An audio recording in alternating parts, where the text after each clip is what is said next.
create update kay Mutog. Marami ng lap ang hindi natin to nakarga dahil sa sobrang busy natin sa business.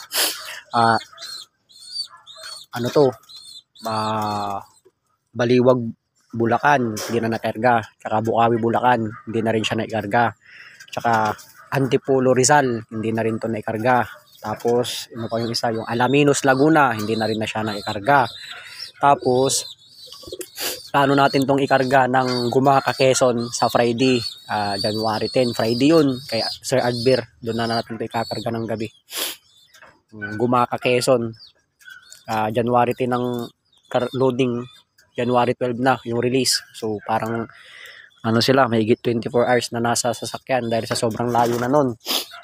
Tignan natin kung ito mapauuwi ko ng Gumaka Quezon, tapos ilang lap, 4 na lap ata ang nilagtawang ko. Ibig sabihin tama yung pagkukondisyon ko sa pagpapauwi ng ibon. Pero hindi ko sinasabi na magaling siya. Hindi ko rin sinasabi na mabilis siya. Sa akin, yung consistent ng ibon at pagkukonditioning sa kanya, lalo't wala din tong lipad simula nung hindi na iluluding. Kung lumipad man itong mga ibon ko, pag nandito lang ako, isang beses sa isang araw o sa isang linggo, parang 2 beses lang sila nakakawala dito sa loop ko. Kasi minsan maaga talaga ako maalis, wala rin oras akong magpalipad. Pagka kumakain ng mga to, kumain lang, aalis na ako kaagad. Ayan si Mutog, pag ito nakauwi talaga ng linggo, tignan lang na lang natin. Aral lang aral sa ibon. Ngayon wala pa akong oras, kaya ang pinag-aaralan ko lang yung magpadulo ng ibon. Ito si Mutog, walang ring to mga boss. Isa ito sa mga experiment ibon ko. Gumaka Quezon, loading natin ng Friday. Tapos update natin sa kay Utoy. Yan, may 2 inakay na tayo kay Utoy. Pero yung 2 inakay na yan,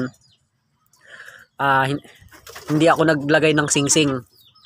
May gagamutin pa ako, nagkaroon siya ng yung bulutong. Pero dali lang gamutin yan. Yung 2 nag-throwback pa. Ayan. Yung mga anak niya. Pero hindi ako naglagay ng singsing.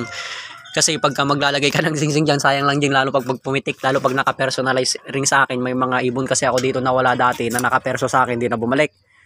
Yan, buti na lang ito, yung taga San Jacinto, yung pare natin Charlito, binalik to. Ito yung isang personalized nating na Basra. Naka-perso sa atin yan, naka-NGPC. Pero stockbird yan. Itong mga to, stockbird na lang. Di natin naglagay ng singsing, at least pagka nadagit ni Boy Dagit, walang singsing. Akala niya nitoy. Ayan, di niya alam. Ito yung mga natin, pangmalakasan natin. Di na tayo magri-ring. O hindi na tayo magsisingsing sa mga pangmalakasan natin. Gagawin natin stockbird dito. At least kung sakaling mawala, pagka nadagit ni Boy Dagit, walang singsing, akala niya nitoy lang. Kaya baka pakawalan niya. Ayan, kasi pagka nakaperso talaga o nakaklab, lalo kung plano mong stockbird, wala. Matik yan. Pagka hindi natin kapwa panser ang nakadagit, matik yan sa kanila na. Pero minsan din mga kapwa din natin panser, talagang pagka naka-club yan, minsan din na rin nila pinapakawalan. Ayan, para iwas tayo na makuhaan ng lahi natin. Walang singsing yan, 2. Kaya pwede na nating iwala si Utoy sa mga susunod. Na natin yan. Lalaro na natin. Pang all bird. Yung mga stockbird natin dito, puro mga quality na lang yung mga nandito. Yan, nag-iisang ilalaro natin ng NGPC. Yun. Sa mabilisan lang update sa pag-iibon natin. Thank you.